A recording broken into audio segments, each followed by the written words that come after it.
Hi everyone, I welcome you all in the revision series of history class 12th। तो part 1 में already upload कर चुका हूँ, जिसके अंदर हमने स्टार्टिंग के 3 चैप्टर्स को अच्छे तरीके से रिवाइज किया था। मैंने आपको पूरे शॉर्ट फॉर्म में और सिंपल लैंग्वेज में सारे इंपॉर्टेंट टॉपिक्स को वहाँ पर बताया था। ये पार्ट 2 है रिवीजन सीरीज का, जिसके अंदर हमारे जो 2 चैप्टर्स रह गए थे उनको हम रिवाइज करेंगे, जैसा हमने प्रीवियस वीडियो में किया था। तो वो वीडियो जिस किसी ने नहीं देखी, पहले मैं आपसे ये बोल रहा हूँ, स्ट्रांगली रिकमेंड करता हूँ कि पहले आप उस वीडियो को देख लो, उसके बाद आप इस वीडियो को देख सकते हो। उसके बाद हमारा कंप्लीट रिवीजन हो जाएगा। उसके बाद मैप की और सोर्स बेस्ड क्वेश्चन की वीडियो वगैरह मैं अपलोड कर दूंगा, ठीक है। तो आगे बढ़ने से पहले अगर किसी ने सब्सक्राइब नहीं किया है, जिस किसी ने चैनल सब्सक्राइब करके बेल आइकन ऑन कर दो, जिससे आपको मेरी जो भी अपकमिंग वीडियोस हैं उनके नोटिफिकेशंस मिल जाएंगे और आपकी वीडियो मिस नहीं होगी। और यहाँ पर मैं देखता हूँ काफ़ी बच्चे वीडियो देखते हैं बट लाइक नहीं करते। यार एक लाइक कर दिया करो, इससे मुझे मोटिवेशन मिलती है और वीडियोस बनाने के लिए। होपफुली आप वीडियो को लाइक करोगे और कमेंट में बताना मुझे कि आपको रिवीजन सीरीज़ कैसी लग रही है और आप किसके ऊपर और वीडियोस चाहते हो मैं अपलोड करूँ, ठीक है। तो यहाँ पर मैंने आपको प्रीवियस वीडियो में बताया था कि आपको क्या करना है, नोटबुक लेके बैठ जाना है और उसमें आपको क्या करना है, जो भी इंपॉर्टेंट पॉइंट्स आपको लगते हैं वो आपको लिखने हैं। वैसे मैं आपको नोट्स टेलीग्राम पे प्रोवाइड कर दूंगा, लिंक डिस्क्रिप्शन में है ग्रुप की, आप ज्वाइन कर सकते हो अगर आपने नहीं किया तो। सो हम स्टार्ट करते हैं। हमारा चैप्टर है कौन सा वाला, इस वाली बुक का, book number 3, Mahatma Gandhi and the nationalist movement, ठीक है। तो इस वाले चैप्टर में हम बेसिकली हमने पढ़ा था महात्मा गांधी जी के बारे में, उनकी मूवमेंट्स के बारे में और कैसे हमें इंडिपेंडेंस मिलती है। तो जो महात्मा गांधी थे, एक तरीके से वो इंडिया में आते हैं। पहले वो वहाँ पर साउथ अफ्रीका में जाते हैं, इंग्लैंड में स्टडी करने जाते हैं और साउथ अफ्रीका में केस लड़ने जाते हैं, ठीक है। उसके बाद वो इंडिया में आते हैं और इंडिया में वो देखते हैं कि इंडिया में जो ब्रिटिशर्स हैं उनका जो डोमिनेंस है वो बढ़ता जा रहा है और वो कई सारे मूवमेंट्स में पार्टिसिपेट करते हैं। तो 1917 में चंपारण सत्याग्रह होता है। चंपारण एक प्लेस है बिहार के अंदर, वहाँ पर अंग्रेज टैक्स को बढ़ा देते हैं। तो अंग्रेज यहाँ पर जो महात्मा गांधी है वो हेल्प करते हैं पीजेंट्स की इस मूवमेंट में। उसके बाद 1918 के अंदर यहाँ पर 2 इवेंट्स होते हैं। एक यहाँ पर होता क्या है, अहमदाबाद के अंदर एक मिल होती है, टेक्सटाइल मिल, जहाँ पर जो वर्कर्स थे उन्हें एक तरीके से वहाँ पर उनको वर्किंग कंडीशन बेकार थी उनकी और उनके जो पैसे ना, वेजेस, सैलरी बढ़ाई नहीं जा रही थी। तो वो प्रोटेस्ट कर रहे थे, महात्मा गांधी उनकी हेल्प करते हैं। उसके बाद उसी साल में 1980 में खेड़ा के अंदर, जो कि एक प्लेस है गुजरात में, ये जो प्लेसेस है ना, खेड़ा, गुजरात, चंपारण, ये मैप के लिए इंपॉर्टेंट है। तो मैप की वीडियो में मैं आपको लोकेट करके बता दूंगा। सो खेड़ा के अंदर यहाँ पर हम देखते हैं, खेड़ा में यहाँ पर क्या होता है, टैक्स को अगेन बढ़ा दिया जाता है। मतलब यहाँ पर जो उनकी क्रॉप है वो फेल हो जाती है और तब भी ब्रिटिशर्स डिमांड कर रहे थे कि हमें टैक्स दो, हमें कोई फ़र्क नहीं पड़ता आपकी क्रॉप डिस्ट्रॉय हो रही है या फिर फेल हो रही है, ठीक है, हमें बस अपना टैक्स चाहिए। तो यहाँ पर प्रोटेस्ट करते हैं पीजेंट्स और महात्मा गांधी इनकी हेल्प करते हैं। उसके बाद यहाँ पर एक कमेटी थी जिसके चेयरपर्सन थे सर सिडनी रॉलेट। वो क्या करते हैं, रॉलेट एक्ट पास करते हैं। रॉलेट एक्ट क्या होता है, ये ब्रिटिशर्स की एक कमेटी होती है जिसको चेयर कौन कर रहे थे, इसके हेड कौन थे, सर सिडनी रॉलेट। तो ये रॉलेट एक्ट पास करते हैं जिसके अंदर ये था कि अगर अंग्रेजों को लगता है कोई भी पर्सन यहाँ पर हमारे खिलाफ कुछ बोल रहा है या फिर हमारे खिलाफ कुछ कर सकता है, तो उसे क्राइम करने से पहले ही एक तरीके से अरेस्ट कर सकते हैं और कोई भी वहाँ पर ट्रायल नहीं होगा। ट्रायल का मतलब यहाँ पर आप कोर्ट में भी नहीं जा सकते अपना आपको बेगुनाह साबित करवाने के लिए, है ना। उस आपको एक तरीके से अरेस्ट कर लिया जाएगा। सो प्रिवेंटिव डिटेंशन आपने आई होप पढ़ा होगा, तो वही था इसके अंदर, रॉलेट एक्ट के अंदर, है ना। बताया नहीं जा रहा था कि आपको क्यों अरेस्ट किया जा रहा है। तो ये बहुत बेकार एक्ट था, इसके थ्रू कई सारे हमारे लीडर्स को अरेस्ट किया गया बिना बात के। सो गांधी जी ने यहाँ पर क्या किया, इसके अगेंस्ट में, रॉलेट एक्ट के अगेंस्ट में सत्याग्रह मूवमेंट चलाया। जहाँ पर क्या होता है, जहाँ पर जो भी गवर्नमेंट के स्कूल्स हैं उनको बंद कर दिया जाता है, प्रोटेस्ट होते हैं, है ना। उसके बाद यहाँ पर प्रोटेस्ट बहुत ज़्यादा होते हैं। पंजाब में जो प्रोटेस्ट थे वो बहुत हाई लेवल पे थे। तो वहाँ पर ब्रिटिशर्स क्या करते हैं, इसके रिटेलिएशन में अपने एक आर्मी ब्रिगेडियर को, ब्रिगेडियर मिलिट्री ऑफिसर होता है, तो उसको वो ऑर्डर देते हैं कि वहाँ पर एक जलियांवाला बाग है, वहाँ पर आप जाइए और वहाँ पर एंट्रेंस को ब्लॉक करके गोली चला दो। तो कई सारे लोग वहाँ पर बैसाखी का फेस्टिवल सेलिब्रेट करने या फिर डिस्कशन करने आए होते हैं। तो वहाँ पर जो एंट्रेंस है उसको ब्लॉक कर दिया जाता है और जो ये जनरल डायर हैं वो अपने सैनिक को, सोल्जर्स को ऑर्डर देते हैं बंदूक चलाने के लिए और कई सारे मोर देन 400 पीपल यहाँ पर मारे जाते हैं। इसको हम जलियांवाला बाग इंसिडेंट कहते हैं। उसके बाद यहाँ पर इसके प्रोटेस्ट में, इसके अगेंस्ट में रॉलेट सत्याग्रह चलाया जाता है महात्मा गांधी जी के द्वारा, है ना। तो यहाँ पर होता क्या है, यहाँ पर देखो, यहाँ पर हमने क्या किया, एक तरीके से प्रोटेस्ट हमने स्टार्ट किया, प्रोटेस्ट किया हमने, क्योंकि यहाँ पर रॉलेट एक्ट लाया गया गवर्नमेंट के द्वारा। उस प्रोटेस्ट को दबाने के लिए यहाँ पर जलियांवाला बाग इंसिडेंट कराया जाता है। तो जिस उसी को ही हम रॉलेट सत्याग्रह कहते हैं। तो पहले यहाँ पर आप देख सकते हो रॉलेट एक्ट आया, उसके बाद हमने रॉलेट सत्याग्रह हम लेकर आए और उसके बाद यहाँ पर जलियांवाला बाग इंसिडेंट होता है। अब इसके रिटेलिएशन में आप सीरीज को समझते समझते जाओ पूरा। तो पहले यहाँ पर एक एक्ट आ रहा है, रॉलेट एक्ट यहाँ पर आया। उसके बाद हमने क्या किया, यहाँ पर उसके अगेंस्ट में प्रोटेस्ट किया, ठीक है। उसके अगेंस्ट में यहाँ पर ब्रिटिशर्स क्या करें, जलियांवाला बाग इंसिडेंट करवा रहे हैं और उसके अगेंस्ट में हम Mahatma Gandhi non cooperation movement start करेंगे। सो नॉन कोऑपरेशन मूवमेंट को स्टार्ट किया जाता है गांधी जी के द्वारा।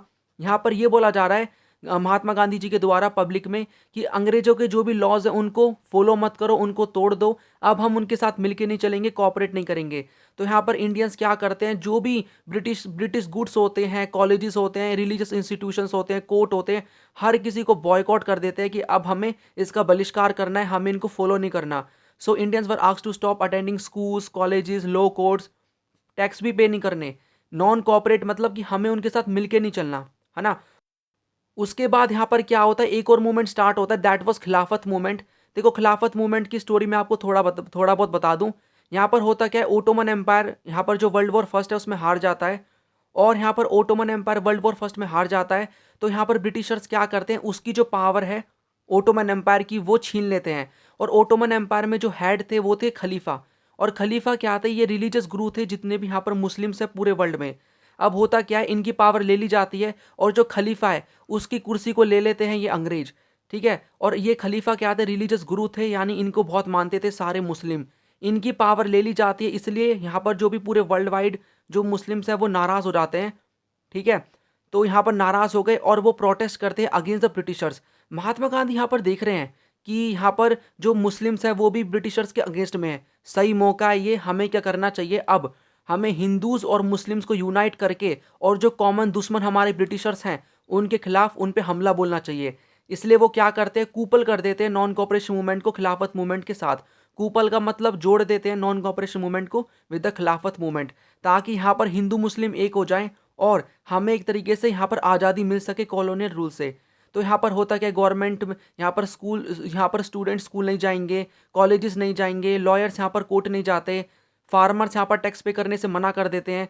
396 टोटल स्ट्राइक्स होती है 1921 में और 6 लाख जो वर्कर्स थे वो इसमें इन्वॉल्व होते हैं स्ट्राइक में। और यहाँ पर लोग काम पे भी नहीं जा रहे थे, तो 7 मिलियन जो वर्क डेज हैं उनका लॉस होता है, यानी लोगों ने काम पे जाना यहाँ पर बंद कर दिया था। उसके बाद यहाँ पर नॉन कॉपरेट बोला जाता है कि अब हमें कॉपरेट नहीं करना है ना। उसके बाद यहाँ पर होता क्या है, नॉन कॉपरेशन मूवमेंट के बारे में एक अमेरिकन बायोग्राफर लिखते हैं जिनका नाम है लुइस फिस्टर। तो ये लिखते हैं ये नॉन कॉपरेशन को क्या बोलते हैं, सो ये बोलते हैं नॉन कॉपरेशन, ये वाला जो वर्ड है इसको यहाँ से आप जोड़ के देख सकते हो। So non cooperation became the name of an epoch in the life of India and of Gandhi ji, यानी कि जो नॉन कॉपरेशन मूवमेंट है वो इपॉक मतलब एक तरीके से इंपॉर्टेंट है इंडिया की लाइफ में और गांधी जी की लाइफ में। और वो ये बोलते हैं कि जो नॉन कॉपरेशन मूवमेंट है ना वो इंपॉर्टेंट तो है, बट एक तरीके से ना ये एक तरीके से ये क्या था, इफेक्टिव तो था बट थोड़ा बहुत ये negative enough to be peaceful, यानी थोड़ा सा ये पीसफुल नहीं रहा। देखो इसके पीछे का कारण मैं आपको बताऊंगा कैसे एक तरीके से यहाँ पर चोरी चोरा इंसिडेंट होता है जिसकी वजह से महात्मा गांधी इस मूवमेंट को वापस ले लेते हैं, है ना। तो चोरी चोरा इंसिडेंट के बारे में मैं आपको बताऊंगा। तो यहाँ पर अमेरिकन बायोग्राफर लुइस फिस्टर क्या बोल रहे हैं, बोल रहे हैं कि ये जो इंपॉर्टेंट है हमारे लिए नॉन कॉपरेशन मूवमेंट और ये इफेक्टिव भी था, बट थोड़ा सा ये हम बोल सकते हैं नेगेटिव पॉइंट इसका कि थोड़ा सा ये पीसफुल कम था। महात्मा गांधी जी का मानना था हमें नॉन वायलेंस को फॉलो करना है, बट ये मूवमेंट की वजह से वायलेंस फैल जाती है। होता क्या है, यहाँ पर पुलिस स्टेशन के बाहर, ब्रिटिश पुलिस स्टेशन के बाहर यहाँ पर लोग प्रोटेस्ट कर रहे थे और अपनी डिमांड रख रहे थे। कोई भी पुलिस ऑफिसर उनकी डिमांड को नहीं मान रहा था, तो वहाँ पर क्या करते हैं, इंडियंस अटैक कर देते हैं और पुलिस स्टेशन पर आग लगा देते हैं, जिनसे ब्रिटिश के 22 पुलिस ऑफिसर मारे जाते हैं। महात्मा गांधी देखते हैं कि ये जो मेरा मूवमेंट है ये वायलेंस में कन्वर्ट हो रहा है और वो इस मूवमेंट को विड्रू कर लेते हैं। उसके बाद यहाँ पर होता क्या है, कई सारे जो इंडियंस थे उनको जेल में भेजा जाता है, इसमें से महात्मा गांधी जी खुद भी होते हैं। और यहाँ पर इंटरेस्टिंग चीज़ आपकी बुक में मेंशन है कि जो जज सजा सुना रहे थे CN ब्रूमफील्ड महात्मा गांधी जी को, वो ये बोलते हैं कि मैं मानता हूँ कि आप जो हो वो आप ग्रेट आइडियल्स हैं आपके, मतलब आपको बहुत लोग सपोर्ट करते हैं, आप ग्रेट पैट्रियोट हो, ये बोला जाता है उनके द्वारा, ये जो जज हैं, ठीक है। और वो ये भी बात बोल देते हैं कि आप ग्रेट पैट्रियोट हो, आपका बहुत नाम है, आप एक तरीके से अपने इंडियन के जो पीपल है उनकी हेल्प कर रहे हो, ठीक है, आपको कई सारे लोग सपोर्ट कर रहे हैं जो कि आपसे आपके जो व्यूज़ हैं जिन पर्सन से नहीं मिलते तभी वो आपको सपोर्ट करते हैं। और वो ये बात तक बोलते थे कि अगर गवर्नमेंट यहाँ पर आपकी सज़ा कम करवा दे तो मुझसे ज़्यादा खुश और कोई नहीं होगा। इट मीन्स आप देख सकते हो कि वहाँ के जो जज हैं, ब्रिटिश जज, वो खुद यहाँ पर बोल रहे हैं कि जो महात्मा गांधी है वो कितने पॉपुलर हैं, कितने ग्रेट पैट्रियट हैं, और उनकी अगर सज़ा गवर्नमेंट कम करवा दे तो उनसे कोई खुश नहीं होगा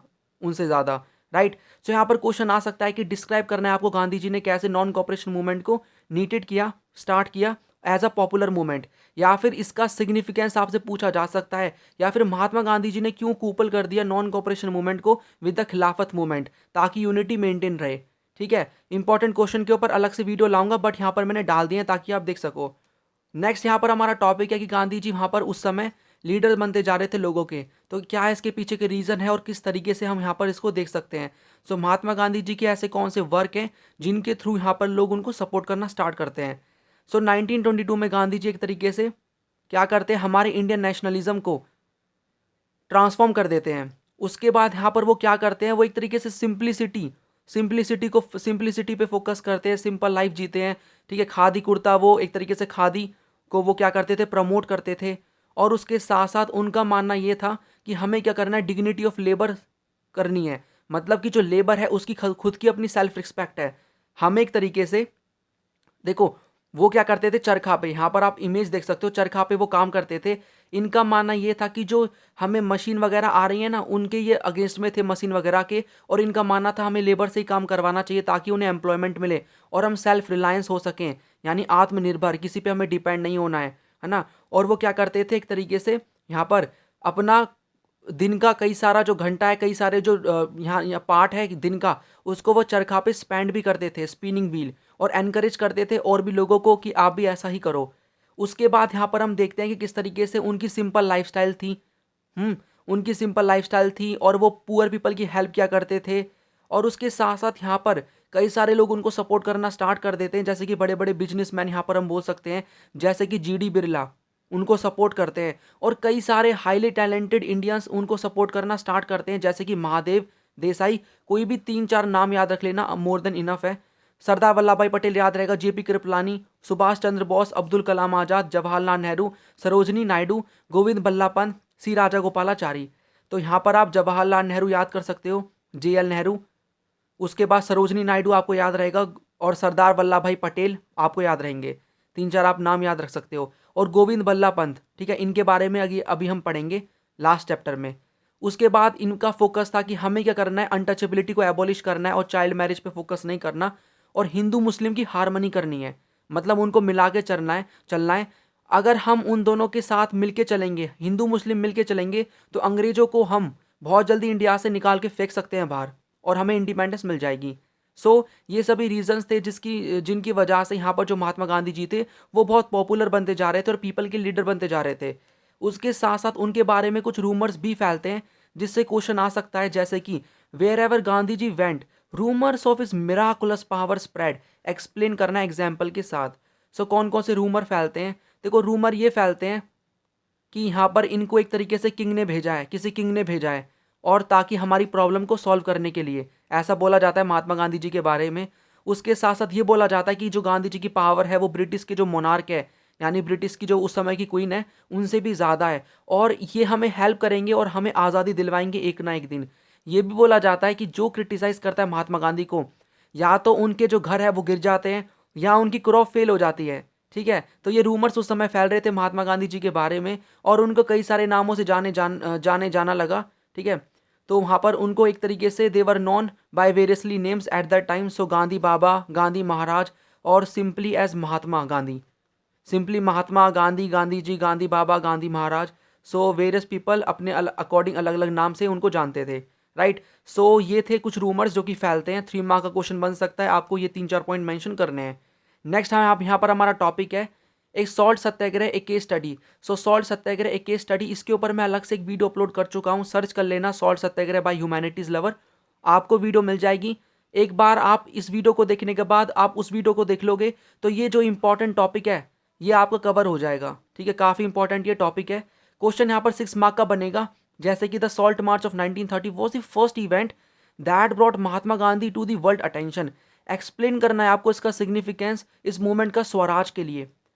तो पढ़ते हैं इसको। यहाँ पर देखो होता क्या है, गवर्नमेंट क्या करती है, जो टैक्स है वो बढ़ा देती है सॉल्ट पे। महात्मा गांधी जी यहाँ पर वो ये सोचते हैं कि एक ऐसी कॉमोडिटी पे आपने टैक्स को बढ़ा दिया जिसको हर कोई कंज्यूम करता है, रिच से लेकर पुअर पुअर तक जो है हर कोई इसको कंज्यूम करता है। ये बहुत बेकार एक्ट है, इसको हमें तोड़ना होगा। तो गांधी जी क्या करते हैं, 12 मार्च 1930 में अपने 78 वॉल्टियर्स के साथ वो साबरमती आश्रम से जाते हैं दांडी के पास। सो ये कोस्टल एरिया है गुजरात में, ठीक है। वहाँ पर वो जो वीडियो है उसमें मैंने दिखाया हुआ है आपको पूरे मैप के साथ, आप उसको भी रेफर कर सकते हो। सो वो क्या करते हैं, जो हमारा गुजरात वाला पार्ट है उसमें वो जाते हैं कोस्टल वाले एरिया में, और वहाँ पर वो दांडी की तरफ जाकर इस लो को तोड़ देते हैं फिस्टफुल, अपनी मुट्ठी में सॉल्ट को उठाते हैं। क्योंकि इसमें यह भी था कि सॉल्ट को कोई मैन्युफैक्चर भी नहीं कर सकता, तो वो हाथ में उठाकर बोलते हैं कि देखो अंग्रेज, मैंने आपका जो लो है उसको तोड़ दिया। अब उन्होंने लो को तोड़ दिया, इसलिए 60,000 इंडियंस को, उसके साथ साथ गांधी जी को भी अरेस्ट कर लिया जाता है अंग्रेजों के द्वारा। अब यहाँ पर हम बोल सकते हैं जो सॉल्ट मार्च है एक तरीके से वो हमारे लिए इंपॉर्टेंट है 3 रीज़न की वजह से।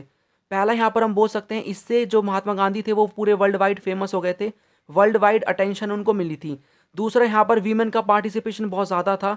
और थर्ड यहाँ पर इस मूवमेंट ने रियलाइज़ करा दिया महात्मा गांधी को कि, मतलब ब्रिटिशर्स को, महात्मा गांधी को नहीं, उन्होंने तो स्टार्ट किया था मूवमेंट। सो ब्रिटिशर्स को रियलाइज़ करा दिया कि अब उनका जो रूल है वो ज़्यादा समय तक नहीं टिकने वाला, अब उन्हें कुछ पावर तो इंडियंस को देनी ही होगी, राइट। सो ये क्वेश्चन आएगा 6 मार्क का। आपको ये सभी पॉइंट्स को मेंशन करना है कि सॉल्ट को बढ़ा दिया, कैसे ये 78 वॉलंटियर्स के साथ जाते हैं, 3 वीक इनको लगते हैं साबरमती आश्रम से दांडी पहुंचने में, और वो क्या करते हैं, क्यों हमारे लिए इंपॉर्टेंट है ये टॉपिक जो है ना, कि हमारे लिए क्यों ये इंपॉर्टेंट है, नोटेबल क्यों है सॉल्ट मार्च, ये 3 मार्क में अलग से बन सकता है। तो एक टॉपिक से आपका 6 मार्क का एज वेल एज 3 मार्क का क्वेश्चन बन जाएगा। So be prepare for that. Next यहाँ पर हमारा टॉपिक है क्विट इंडिया मूवमेंट। तो देखो क्विट इंडिया मूवमेंट को 1942 में स्टार्ट किया जाता है। अगेन इसके पीछे का रीज़न यही था कि हमें आज़ादी चाहिए थी उस समय। सो क्विट इंडिया मूवमेंट एक जेन्युइनली मास मूवमेंट था, जिसने जो भी पीपल थे हर उस समय के सबको इकट्ठा ला दिया कि बस बहुत हुआ, अब हमें इंडिपेंडेंस चाहिए, now we want the complete independence. और इसकी खासियत ये थी कि यहाँ पर जो यंग पीपल थे उन्होंने बहुत पार्टिसिपेट किया, वीमेन ने पार्टिसिपेट किया, ठीक है, कॉलेजेस को छोड़ दिया, और यहाँ पर हर चीज़ को, जो भी ब्रिटिशर्स के गुड है उनको बॉयकॉट किया, और जेल में जाने को हर कोई तैयार हो गया। महात्मा गांधी ने डू और डाई, करो या मरो का नारा, सॉरी यहाँ पर DIE होगा ये, ठीक है, DIE, डू एंड डाई का यहाँ पर नारा दिया कि करो या मरो। उसके बाद यहाँ पर होता क्या है, 16 अगस्त 1946 में डायरेक्ट एक्शन डे बोला जाता है मोहम्मद अली जिन्ना के द्वारा।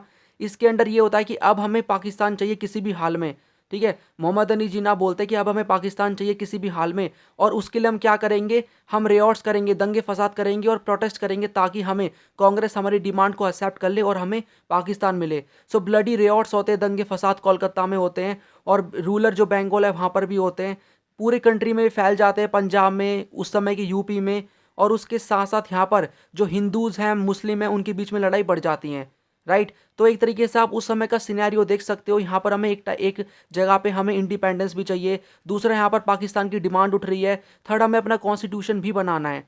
उसके बाद अंग्रेज ये बोलते हैं कि ठीक है, हम 15 अगस्त 1947 में आपको इंडिपेंडेंस दे देंगे, और यहाँ से हम अपना बोरिया बिस्तर बांध के निकल लेंगे। तो हमें 15 अगस्त 1947 में इंडिपेंडेंस मिल जाती है, और पार्टीशन के साथ, तो पार्टीशन यहाँ पर होता है 14 अगस्त 1947 में पाकिस्तान बनता है, और 15 अगस्त 1947 में हमें इंडिपेंडेंस मिलती है। सो देखो यहाँ पर क्वेश्चन किस तरीके से बनेगा, यहाँ पर बन सकता है कि in what ways did Gandhi ji quit India movement transform the nature of the national movement, explain आपको करना है, राइट। और यहाँ पर देखो अभी हमने गांधी जी के बारे में पढ़ा ना, उनके मूवमेंट के बारे में, तो उनसे अलग से 6 मार्क का क्वेश्चन बन सकता है, जैसे कि उनका रोल पूछ लिया जाएगा किसी भी टाइम पीरियड का, या तो वो 1930 से 1942 वाला पूछ लेंगे। इसमें आप क्या लिखोगे, सॉल्ट मार्च के बारे में, उनका क्विट इंडिया मूवमेंट के बारे में, ये 2 आ जाएंगे। अगर यहाँ पर 1917 से 1922 पूछेंगे तो इनका रॉलेट सत्याग्रह, चंपारण सत्याग्रह, इनका खेड़ा अहमदाबाद मिल स्ट्राइक, है ना, खेड़ा सत्याग्रह, अहमदाबाद मिल स्ट्राइक यहाँ पर हम बोल सकते हैं। और उसके बाद यहाँ पर हम बोल सकते हैं इनका क्विट इंडिया मूवमेंट के बारे में, यहाँ पर आप बोलोगे किसके बारे में, यहाँ पर नॉन कोऑपरेशन मूवमेंट के बारे में। क्विट इंडिया तो यहाँ पर अभी नहीं आएगा, ठीक है। सो यहाँ पर कौन सा मूवमेंट आएगा आपका, यहाँ पर आपका आएगा नॉन कोऑपरेशन मूवमेंट, खिलाफत मूवमेंट। तो इनके बारे में आपको, नॉन कोऑपरेशन मूवमेंट, खिलाफत मूवमेंट, इनके बारे में आपको इसमें मेंशन करना होगा, ठीक है। चलिए फिर हमारा ये जो चैप्टर है वो एक तरीके से अब कंप्लीट होता है, बट यहाँ पर एक अभी टॉपिक रहता है जो कि है नोइंग गांधी जी। ये भी इंपॉर्टेंट टॉपिक है कि हमें कौन कौन से सोर्सेज के थ्रू गांधी जी के बारे में पता लगता है, 6 मार्क के लिए इंपॉर्टेंट है। सो डिस्क्राइब करना है आपको different sources from which we can reconstruct the political career of Gandhi ji and the history of national movement. तो देखो, हमें महात्मा गांधी जी के बारे में पता लगता है पब्लिक वॉइसेस और प्राइवेट स्क्रिप्ट से। मतलब उस समय के जो लोग थे उन्होंने महात्मा गांधी जी के मूवमेंट देखे थे, उनकी एक तरीके से उन्हें स्पीच याद थी, तो उनकी मेमोरी थी। तो वहाँ पर हिस्टोरियंस ने जाके, ठीक है, वहाँ पर उनसे पूछा ओरली, हाँ, उनसे वहाँ पर पूछा कि आपको क्या क्या याद है। तो हमें एक तरीके से महात्मा गांधी के बारे में वहाँ से पता लगा। यहाँ के जो भी लोग थे उस समय के, वहाँ पर उन्होंने लेटर्स लिखे हैं, स्क्रिप्ट लिखी हैं। और गांधी जी खुद खुद से क्या करते थे, कई सारे न्यूज़पेपर वगैरह लिखा करते थे, हरिजन वगैरह, जो कि मैं आपको बताऊंगा। तो यानी उस समय के जो भी लोग थे उन्होंने लेटर्स लिखे हैं, रिपोर्ट्स लिखी हैं, और एक तरीके से कई सारी चीज़ों को लिखा है, या उनके माइंड में कुछ मेमोरीज हैं, उनके थ्रू हमें महात्मा गांधी जी के बारे में पता लगता है। दूसरा, इनकी ऑटोबायोग्राफी या फिर बायोग्राफी, जैसे कि इनकी खुद की ऑटोबायोग्राफी जो कि इन्होंने खुद ने लिखी है। ऑटोबायोग्राफी यही होती है जो कि खुद लिखते हैं, जो भी अपने बारे में लिख रहा है। सो माई एक्सपेरिमेंट विद ट्रूथ, तो ये लिखा है महात्मा गांधी जी ने। ऑटोबायोग्राफी में होता क्या है, वो अपनी खुद की पिक्चर एक तरीके से फ्रेम करते हैं, अपने बारे में बताते हैं, है ना। ये हो सकता है कि अपने बारे में कुछ ऐसे पॉइंट्स को वो ना बताएं जो कि एक तरीके से हम बोल सकते हैं कि जिनको वो छिपाना चाहते हैं। ऐसा मैं यहाँ पर नहीं बोल रहा कि महात्मा गांधी ने ऐसा किया होगा, जस्ट मैं आपको बता रहा हूँ कि अगर कोई ऑटोबायोग्राफी अपना लिख रहा है तो वहाँ पर उन चीज़ों को छुपाया जा सकता है जो कि हम यहाँ पर बोल सकते हैं, जो कि वो दिखाना नहीं चाहते हैं दूसरे दूसरे इंडिविजुअल को। और वैसे भी ये जो बुक है महात्मा गांधी जी की, जो कि इन्होंने खुद ने लिखी है, इसमें पूरी हमें इन्फॉर्मेशन नहीं मिलती पूरी इनकी लाइफ के बारे में, थोड़ी बहुत इन्फॉर्मेशन मिलती है, बट वो भी हमारे लिए इंपॉर्टेंट है। So framing picture of yourself यहाँ पर होता है, लेकिन यहाँ पर ये भी थोड़ा बहुत रिलायबल सोर्स हमारे लिए कम है। और उसके बाद यहाँ पर हम बोल सकते हैं पुलिसाइज। देखो, उस समय के गवर्नमेंट ऑफिशियल्स थे, ब्रिटिशर्स वगैरह, उन्होंने लेटर्स लिखे हैं, टेक्स्ट लिखा है, रिपोर्ट वगैरह लिखी हैं। लेकिन यहाँ पर हम बोल सकते हैं क्या वो, देखो, वहाँ पर अंग्रेज एक तरीके से लेटर वगैरह लिखेंगे, रिपोर्ट्स वगैरह लिखेंगे, जो भी महात्मा गांधी जी के मूवमेंट वगैरह हो रहे हैं उनके बारे में लिखेंगे, है ना। लेकिन क्या वो ऐसा दिखाएंगे कि उनको सपोर्ट किया जा रहा है पीपल के द्वारा और हमें, हमारे रूल से लोग खुश नहीं हैं? ऐसा वहाँ पर नहीं दिखाया गया। बल्कि यहाँ पर आपकी बुक में बहुत ही अच्छा एग्जाम्पल है कि जब सॉल्ट मार्च यहाँ पर हो रही थी, यहाँ पर मार्च आएगा, MARCH। तो सॉल्ट मार्च यहाँ पर हो रही थी, तो यहाँ पर बोला गया कि जब यहाँ पर यहाँ पर महात्मा गांधी जी ने लोगों से हेल्प मांगी कि हम सॉल्ट मार्च स्टार्ट करेंगे, तो लोगों ने वहाँ पर मना कर दिया ज्वाइन होने से, क्योंकि वो उनके राज से, ब्रिटिश राज से खुश थे और वो अपने डेली काम में, डेली शेड्यूल में बिजी थे, ठीक है। और बिल्कुल भी सपोर्ट नहीं मिला, एक तरीके से ड्रामा था सॉल्ट मार्च, ऐसा यहाँ पर लिखा गया है। तो आप खुद ही सोचो अंग्रेज वहाँ पर किस तरीके से दिखा रहे हैं। जैसे कि यहाँ पर हम देख सकते हैं 1857 में जो भी वहाँ पर विजुअल रिप्रेजेंटेशन बन रही थी, पिक्चर वगैरह, वहाँ पर किस तरीके से ब्रिटिशर्स को पावरफुल दिखाया गया था और इंडियंस को इन्फीरियर, वैसा यहाँ पर होता है। तो ये भी हमारे लिए इतना रिलायबल सोर्स नहीं है महात्मा गांधी जी के बारे में, ऐसा आप मेंशन भी कर सकते हो। न्यूज़पेपर हैं, देखो यहाँ पर न्यूज़पेपर छप रहे थे यहाँ पर इंडिया के अंदर। महात्मा गांधी जी खुद से दो तीन न्यूज़पेपर जैसे कि इंडियन ओपिनियन या फिर हरिजन, इनको वो पब्लिश किया करते थे। उसके साथ साथ यूरोप में, अमेरिका में, ठीक है, तो कई सारे यहाँ पर कई सारे न्यूज़पेपर ने इनके मूवमेंट्स को कवर किया, तो वो भी हमारे लिए इंपॉर्टेंट सोर्स है। तो हमें कई सारे इन्फॉर्मेशन, कई सारे सोर्सेज के थ्रू महात्मा गांधी जी के बारे में पता लगता है, ये आप मेंशन कर सकते हो। भले वो उनकी ऑटोबायोग्राफी हो, बायोग्राफी हो, न्यूज़पेपर्स हो, या फिर गवर्नमेंट की यहाँ पर एक तरीके से डॉक्यूमेंट्स हो, गवर्नमेंट के यहाँ पर डेटा हो, या फिर प्राइवेट जो लोग हैं उनकी एक तरीके से वॉइस हो, या फिर उनकी कोई लेटर्स वगैरह हो, राइट। चलिए फिर हम यहाँ पर आगे बढ़ते हैं। ये वाला हमारा चैप्टर कंप्लीट होता है। नेक्स्ट हमारा चैप्टर है फ्रेमिंग द कॉन्स्टिट्यूशन। ये भी बहुत इंटरेस्टिंग चैप्टर है और बहुत इंपॉर्टेंट है। यहाँ पर हमारे लिए जो इंपॉर्टेंट टॉपिक है वो है विजन ऑफ द कॉन्स्टिट्यूशन। सो यहाँ पर विजन ऑफ द कॉन्स्टिट्यूशन में हम क्या बोल सकते हैं कि होता क्या है। 13 दिसंबर 1946 में जवाहरलाल नेहरू वो क्या करते हैं, वो ऑब्जेक्टिव रिजोल्यूशन देते हैं कॉन्स्टिट्यूंट असेंबली में। एक तरीके से वो स्पीच देते हैं। यहाँ पर आप देख सकते हो ये जवाहरलाल नेहरू हैं और वो किस तरीके से स्पीच दे रहे हैं कॉन्स्टिट्यूंट असेंबली में। वो वहाँ पर वो ये बोलते हैं, मतलब एक तरीके से वो इस स्पीच के थ्रू बताना चाहते थे कि हम जो कॉन्स्टिट्यूशन बनाने जा रहे हैं उसका आइडियल क्या है, उसका पर्पस क्या है, क्यों हम बनाएंगे, उसमें हम क्या क्या चीज़ें डालेंगे। तो वहाँ पर बताया जाता है इनके द्वारा, जो कि बाद में इंडिया का प्रीएम्बल भी बन जाता है ये ऑब्जेक्टिव रिजोल्यूशन। यहाँ पर बोला जाता है कि जो इंडिया है उसको हम अब ये इंडिपेंडेंट है, सॉवरन है, रिपब्लिक है। सॉवरन का मतलब फ्री, फ्री, कोई आउटसाइड कंट्रोल नहीं है, कोई हमको कल को ये नहीं बोल सकता इस चीज़ को फॉलो करो। अब हम फ्री हैं, अपने डिसीजन खुद लेंगे। हम रिपब्लिक हैं, जस्टिस, इक्वालिटी, फ्रीडम, इन पे फोकस किया जाता है ना, हम करेंगे इन पे। और हम हर किसी को राइट वगैरह प्रोवाइड करेंगे, भले वो माइनॉरिटी हो, बैकवर्ड क्लास का पीपल हो, ट्राइबल एरिया का पीपल हो, उसके साथ साथ ओबीसी हो, डिप्रेस क्लास हो, माइनॉरिटीज़ हो, रिलीजियस माइनॉरिटीज़, कैसे भी यहाँ पर टाइप के लोग हों, हर किसी को यहाँ पर राइट्स वगैरह दिए जाएंगे, ये यहाँ पर बोला जाता है। उसके साथ साथ हम डेमोक्रेसी पे वर्क करेंगे और with the socialist idea of economic justice provide करेंगे, है ना। तो ये जो ऑब्जेक्टिव रिजोल्यूशन था, एक काइंड ऑफ स्पीच होती है जो कि यहाँ पर जवाहरलाल नेहरू के द्वारा दी जाती है, और ये मोमेंटस रिजोल्यूशन था जिसमें बताया गया कि हम जो कॉन्स्टिट्यूशन बनाने जा रहे हैं उसमें हम क्या क्या इंक्लूड करने जा रहे हैं, और इंडिया को बताया कि वो इंडिपेंडेंट है, सॉवरन है, रिपब्लिक है, हर हर टाइप का राइट दिया जाएगा, हर किसी की यहाँ पर रिस्पेक्ट होगी, भले वो माइनॉरिटी हो, लोअर कास्ट का पीपल हो, और हम डेमोक्रेसी को सेटअप करेंगे, इकोनॉमिक जस्टिस वगैरह प्रोवाइड करेंगे। ठीक है। सो क्वेश्चन आ सकता है यहाँ पर कि why is objective resolution of Nehru considered a momentous resolution. 3 reason बताने हैं, तो ये आप कोई भी 3 पॉइंट्स को इसमें से 2-3 पॉइंट निकाल लो और इसको आप मेंशन कर सकते हो। यहाँ पर हमारा उसके बाद देखो कॉन्स्टिट्यूएंट असेंबली में 3 टॉपिक्स को लेकर डिबेट होती है, उनके बारे में हम स्टडी करते हैं। तो देखो यहाँ पर जो पहला टॉपिक उठता है वो था राइट्स के बारे में, कि जो माइनॉरिटीज़ हैं उन्हें हम किस तरह के राइट दें। पास्ट में माइनॉरिटीज़ ने बहुत कुछ सहा है और हमें उन्हें कुछ ना कुछ राइट्स वगैरह देने होंगे। तो यहाँ पर 27 अगस्त 1947 में वी पोकर बहादुर बोलते हैं कि अब हमें क्या करना चाहिए, सेपरेट इलेक्टोरेट प्रोवाइड करने चाहिए। देखो पहले यहाँ पर मैं आपको एक चीज़ बता दूँ, सेपरेट इलेक्टोरेट और रिजर्वेशन में क्या डिफरेंस है। देखो रिजर्वेशन में क्या होगा, एक तरीके से इलेक्शन होंगे, इलेक्शन में हर कोई पार्टिसिपेट कर सकता है, लेकिन वहाँ पर सपोज 50 सीट है, उनमें से 5 जो सीट है वो उन 5 सीट के अंदर जिस जिस पर्सन के लिए, जिस कैटेगरी के लिए रिजर्वेशन है वही वहाँ पर जा सकता है।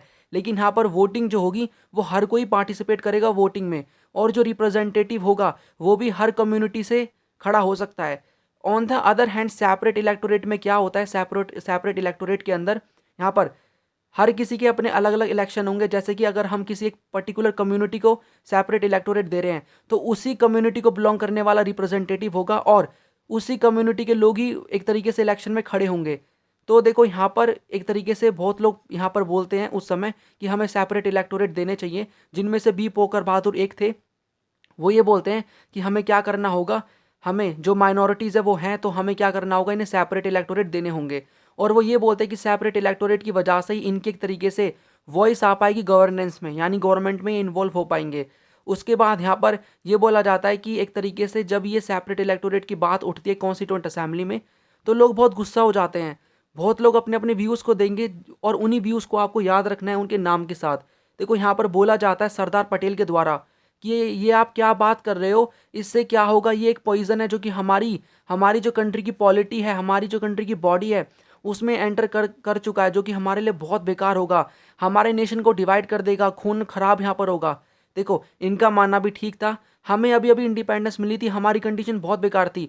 अगर हम हर किसी को सेपरेट इलेक्टोरेट देंगे कि इस कम्युनिटी के अलग इलेक्शन हो रहे हैं, इसके अलग हो रहे हैं, तो इससे क्या होगा, डिफरेंस एक तरीके से सेपरेटिज्म की भावना आ जाएगी और हमारे लिए हमारी जो कंट्री है, हमारी जो कॉमननेस है, यूनिकनेस है, मतलब एक तरीके से हमारी वननेस है, कंट्री की यूनिटी है वो खत्म हो जाएगी, टूट जाएगी। और ये भी हो सकता है कल को इंडिया के कई सारे टुकड़े भी हो जाएं। ठीक है, तो एक तरीके से ये भी हो सकता था, ये फियर था जो कि उस समय के जो मेंबर थे उनको आ रहा था। तो जो भी अगेंस्ट में होगा ना सेपरेट इलेक्टोरेट के, वो यही बोलेंगे कि यूनिटी हमारी ब्रेक होगी।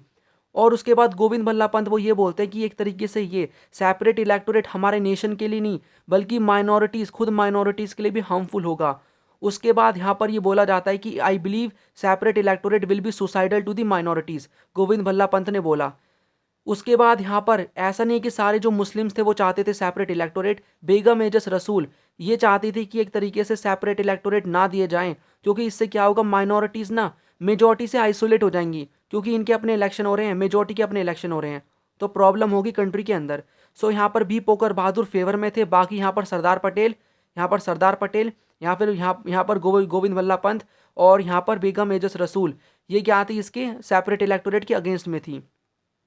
उसके बाद यहाँ पर एक और मेंबर थे एनजी रंगा, वो ये बोलते हैं कि सेपरेट इलेक्टोरेट देने की कोई ज़रूरत नहीं है, आप अगर आपको कुछ रिजर्वेशन वगैरह या फिर कुछ एक तरीके से राइट्स वगैरह प्रोवाइड करने हैं तो इकोनॉमिक टर्म्स में दो।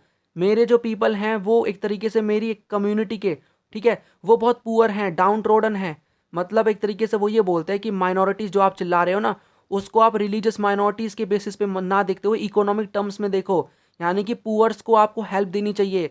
पुअर्स को एक तरीके से क्या है, उन्हें राइट्स देने चाहिए। आप यहाँ पर कॉन्स्टिट्यूशन में राइट डालोगे बट पुअर को नहीं पता क्या राइट्स हैं उनके, तो उन्हें कुछ ऐसी हेल्प प्रोवाइड करो ताकि वो अपने राइट्स को समझ पाएँ। उन्हें प्रोटेक्शन की ज़रूरत है, उन्हें सीडी चाहिए। तो ये एनजी रंगा यहाँ पर बोलते हैं कि जो रियल माइनॉरिटीज़ है ना, वो मासेस है कंट्री की, एनजी रंगा ये बोलते हैं। सो जो यहाँ पर पुअर पीपल हैं उनके ये सपोर्टर थे, वो चाहते थे इनके लिए कुछ हेल्प प्रोवाइड की जाए। सो यहाँ पर क्वेश्चन बन सकता है कि पर्टिकुलर एक मेंबर का व्यू, जैसे कि वाई डिड एनजी रंगा felt that minorities should be interpreted in economic terms, reason आपको बताने हैं, क्योंकि उन्हें लगता था ये बहुत पुअर हैं और ये बहुत प्रॉब्लम फेस कर रहे हैं। उसके बाद यहाँ पर एक और यहाँ पर बोला जाता है के जे कंधरकर के द्वारा, जो कि सपोर्ट करते हैं सेपरेट इलेक्टोरेट को, वो ये बोलते हैं कि हमें बहुत सप्रेस किया गया 1000 ईयर से, हमें दबाया गया, हमें एक तरीके से इतना दबाया गया कि हमारी अभी जो माइंड है, बॉडी है, वो काम नहीं कर रही, हमारा हार्ट काम नहीं कर रहा और आगे हम बढ़ भी नहीं सकते। अब ये हमारी पोजीशन है। तो यहाँ पर बोला जा रहा है कि हमारी पोजीशन है, ये किसके सामने बोला जा रहा है, उस समय के जो हमारे कॉन्स्टिट्यूंट असेंबली के प्रेसिडेंट थे उनके सामने, राजेंद्र प्रसाद के सामने यहाँ पर बोला जा रहा है कि हमारी बेकार कंडीशन है, हमें सेपरेट इलेक्टोरेट प्रोवाइड करो, उसी से ही हम एक तरीके से आगे बढ़ सकते हैं।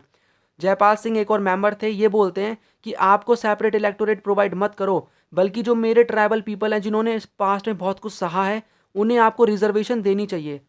ठीक है। उसके बाद हंसा मेहता की बात करें बॉम्बे से, तो ये बोलते हैं कि इन्हें जो वीमेन है उनको जस्टिस दो। आप एक तरीके से यहाँ पर सेपरेट इलेक्टोरेट भी मत दो या फिर आप सेपरेट सीट भी मत दो, बट वीमेन को आपको जस्टिस प्रोवाइड करना होगा। तो आप खुद ही देखो, हर कोई अपने अपने व्यू को दे रहा है, कोई यहाँ पर फेवर में है तो यहाँ पर कोई आपको अगेंस्ट में देखने को मिलेगा सेपरेट इलेक्टोरेट के। कोई बोलेगा यहाँ पर पुअर को हेल्प दो, कोई बोलेगा यहाँ पर ट्राइबल पीपल को हेल्प दो, या वीमेन को आपको हेल्प प्रोवाइड करनी चाहिए, वो माइनॉरिटीज़ है हमारे लिए। ठीक है, सभी के पॉइंट्स मेंशन कर देना। क्वेश्चन में आपको चेक करना है किसी पर्टिकुलर मेंबर का व्यू पूछा है तो आपको वही लिखना है, या फिर ओवरऑल क्वेश्चन यहाँ पर आएगा इस टाइप का, तो आपको ओवरऑल मेंशन करना है 6 मार्क में सभी मेंबर के व्यूज़ को। So partition of India had made nationalist fervently oppose to the idea of separate electorates. आपको एग्जामिन करनी है स्टेटमेंट कि जो पार्टीशन था उसकी वजह से लोग एक तरीके से अपोज कर रहे थे सेपरेट इलेक्टोरेट की आइडिया को, क्योंकि देखो पार्टीशन ने हमें बता दिया कि हमारी कंट्री का डिवीजन हो गया, तो यहाँ पर आने वाले फ्यूचर में भी चांसेस है अगर हम सेपरेट इलेक्टोरेट दें तो हमारी कंट्री एक तरीके से और पार्टिसिपेट, उसका एक तरीके से पार्टीशन हो सकता है और हमारी यूनिटी ब्रेक हो सकती है। इसको एक तरीके से सपोर्ट के कई सारे मेंबर्स ने उनके व्यूज़ को बता देना, इसलिए यहाँ पर हमने एक तरीके से इसके अपोज में थे कई सारे मेंबर्स, राइट। यहाँ पर हमारा उसके बाद यहाँ पर हमारा नेक्स्ट टॉपिक है किससे रिलेटेड। यहाँ पर एक और डिबेट होती है कॉन्स्टिट्यूंट असेंबली में कि हमें पावर किसको देनी चाहिए, मतलब क्या हमें स्टेट को पावर देनी चाहिए या फिर सारी पावर यूनियन गवर्नमेंट के हाथ में होनी चाहिए। जैसे कि यहाँ पर आप देख सकते हो यूएसए के अंदर स्टेट को बहुत ज़्यादा पावर दी जाती है, उनकी खुद की सिटीजनशिप होती है, कॉन्स्टिट्यूशन होता है, सुप्रीम कोर्ट होता है, राइट। सो यहाँ पर जो ये स्टेट है उनको कितनी पावर दी जाए, इसको लेकर भी यहाँ पर कॉन्स्टिट्यूंट असेंबली में डिबेट होती है। तो क्या हमें फेडरलिज्म लाना चाहिए, फेडरलिज्म का मतलब इक्वल पावर का डिस्ट्रीब्यूशन होना चाहिए सेंटर और स्टेट के बीच में, राइट। तो यहाँ पर देखो के संथानम बोलते हैं कि जो राइट है स्टेट का वो एक तरीके से बहुत इंपॉर्टेंट है, उसको वो डिफेंड करते हैं और वो चाहते थे कि जो स्टेट है उसको स्ट्रॉन्ग बनाना चाहिए। उसके बाद यहाँ पर वो ये बोलते हैं कि मैं नहीं चाहता ऐसा कोई कॉन्स्टिट्यूशन बने जिनमें कोई भी एक तरीके से स्टेट के पास पावर ना हो और स्टेट सेंटर के पास आके बोले कि सेंटर आपको क्या करना होगा, सेंट्रल गवर्नमेंट को, हमारे पास पैसा नहीं है, हम अपने लोगों को सैनिटेशन नहीं दे पा रहे, हम रोड नहीं बनवा पा रहे, इंडस्ट्री नहीं बनवा पा रहे, एजुकेशन नहीं दे पा रहे, आप हमें पैसे दे दो। मैं नहीं चाहता ऐसा कोई कॉन्स्टिट्यूशन बने जिनमें यहाँ पर स्टेट सेंटर के पास जाके पैसे मांगे। ठीक है, तो आप सेंटर को ही ना पावर इतनी दे दो कि उसको ऐसी करने की नौबत ही ना आए। उसके बाद यहाँ पर कुछ ऐसे मेंबर थे जो कि चाहते थे कि जो सेंट्रल गवर्नमेंट है उसको स्ट्रॉन्ग बनाया जाए, क्योंकि अभी अभी हमें पार्टीशन मिला है, मतलब सॉरी हमारे अभी अभी हमें इंडिपेंडेंस मिली है और हमारा पार्टीशन भी हुआ है। तो यहाँ पर सेंट्रल गवर्नमेंट इंपॉर्टेंट है हमारे लिए, उसके पास ज़्यादा पावर होनी चाहिए ताकि कल को कोई भी लड़ाई वगैरह हो, फॉरेन इन्वेजन हो, तो हमारी कंट्री को संभाल सके सेंट्रल गवर्नमेंट जिसके पास ज़्यादा पावर होगी। तो इसके सपोर्टर थे नेहरू, बालकृष्णा शर्मा, वो ये बोलते हैं कि जो सेंटर गवर्नमेंट है उसको ज़्यादा पावर देनी चाहिए। अंबेडकर भी सपोर्ट करते हैं कि जो सेंट्रल गवर्नमेंट है उसको बहुत जितना स्ट्रॉन्ग बनाया जा सके उतना स्ट्रॉन्ग बनाइए। और गोपाल स्वामी अयंगर यहाँ पर बोलते हैं, मतलब अंबेडकर यहाँ पर ये बोलते हैं कि जो सेंट्रल गवर्नमेंट है उसको स्ट्रॉन्ग बनाना चाहिए जितना आपने 1935 के एक्ट में बनाया था उससे भी ज़्यादा। और गोपाल स्वामी अयंगर यहाँ पर बोलते हैं कि सेंटर को जितना स्ट्रांग बनाना है उतना बनाओ, ये हमारे लिए इंपॉर्टेंट है। सो क्वेश्चन यहाँ पर बन सकता है कि कैसे यहाँ पर कॉन्स्टिट्यूशन ने सेंट्रल और स्टेट गवर्नमेंट के राइट्स को एक तरीके से प्रोटेक्ट किया। और यहाँ पर बाद में क्या होता है, 3 लिस्ट बनाई जाती हैं। देखो बाद में क्या डिसीजन लिया जाता है, ये बोला जाता है कि हमारी सेंट्रल गवर्नमेंट और स्टेट गवर्नमेंट में पावर का डिस्ट्रीब्यूशन तो होगा, बट ये थोड़ी ज़्यादा पावरफुल होगी सेंट्रल गवर्नमेंट। और 3 लिस्ट बनाई जाती है, union, state and concurrent. Union list में सेंट्रल गवर्नमेंट लॉ बनाएगी, स्टेट में स्टेट और कंक्यूरेंट में दोनों मिलके। बाद में जो ऐसे कुछ सब्जेक्ट्स जो कि किसी में भी इंक्लूड नहीं है, रेजुडरी पावर, रेजुडरी सब्जेक्ट्स, वो हमने यूनियन को दे दिए, राइट। सो आगे हम बढ़ते हैं, हमारा लास्ट टॉपिक है, लास्ट डिबेट का टॉपिक था कॉन्स्टिट्यूएंट असेंबली में, किस लैंग्वेज को इंडिया की नेशनल लैंग्वेज बनाया जाए। सो ये टॉपिक भी बहुत इंटेंसली डिबेट किया जाता है कॉन्स्टिट्यूएंट असेंबली में।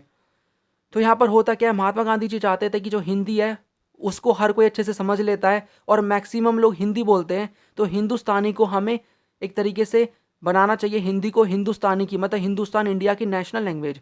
क्योंकि हिंदी जो है वो मिक्सचर है हिंदी और उर्दू का, हर कोई इसको समझ सकता है प्रॉपर तरीके से, ये यूनाइट कर देगा हिंदू मुस्लिम को। आइडियल लैंग्वेज है ये, अच्छे से हम यहाँ पर कम्युनिकेट कर सकते हैं, डिफरेंट जो डाइवर्स बैकग्राउंड के लोग हैं इससे यूनाइट हो जाएंगे, उनको एक तरीके से यूनाइट करने वाली ये लैंग्वेज है। लेकिन यहाँ पर होता क्या है, अभी हम देखेंगे किस तरीके से यहाँ पर इसको अपोज किया जाता है। सो पहले इसको फेवर करेंगे कौन, यहाँ पर आर.वी. धुलेकर। सो आर.वी. धुलेकर अपना व्यू देते हैं कॉन्स्टिट्यूएंट असेंबली में।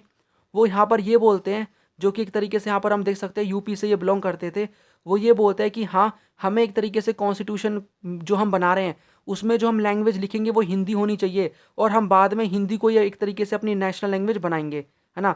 उसके एक तरीके से वो फेवर में थे। और उसके बाद यहाँ पर हम बोल सकते हैं कि वो ये बोलते हैं कि जो यहाँ पर हिंदी है उसको एक तरीके से हमें ऑफिशियल नहीं नेशनल लैंग्वेज बनाना चाहिए। और यहाँ पर एक तरीके से ये बोला जाता है कि और जो भी यहाँ पर प्रोविंसेस होंगे ना, उनको एक तरीके से उनकी जो लोकल लैंग्वेज है वो दे दी जाएगी कि आप एक लैंग्वेज रख लो जिनमें आप जिस लैंग्वेज में आप अपने ऑफिशियल वर्क को करोगे, और जो पूरे इंडिया की लैंग्वेज होगी वो हिंदी होगी, नेशनल लैंग्वेज, राइट। तो यहाँ पर वो चाहते थे हिंदी को ऑफिशियल लैंग्वेज बनाना नहीं चाहते थे, बल्कि वो चाहते थे हिंदी एक नेशनल लैंग्वेज बने। So Mahatma Gandhi ji and R V. Dhulekar were the supporters of Hindi and they wanted Hindi to become the national language of India. But again यहाँ पर अपोजिशन होगा। सो श्रीमती जी दुर्गाबाई मद्रास से यहाँ पर बोलती हैं, मद्रास को ये बिलोंग करती थी, प्रेजेंट यहाँ पर तमिलनाडु। सो यहाँ पर वो बोलती है कि नहीं, हिंदी के लिए साउथ में अपोजिशन बहुत ज़्यादा है। सो सदर्न जो हमारी कंट्रीज़ हैं उसमें अगर हम देखें तो हिंदी को लेकर अपोजिशन बहुत ज़्यादा है। वहाँ पर जो लोग हैं वो अपनी एक तरीके से तमिल, कन्नड़, इन तेलुगु, ये सभी जो लैंग्वेज है उन पे फोकस करते हैं, वो उनकी लोकल लैंग्वेज है, रीजनल लैंग्वेज।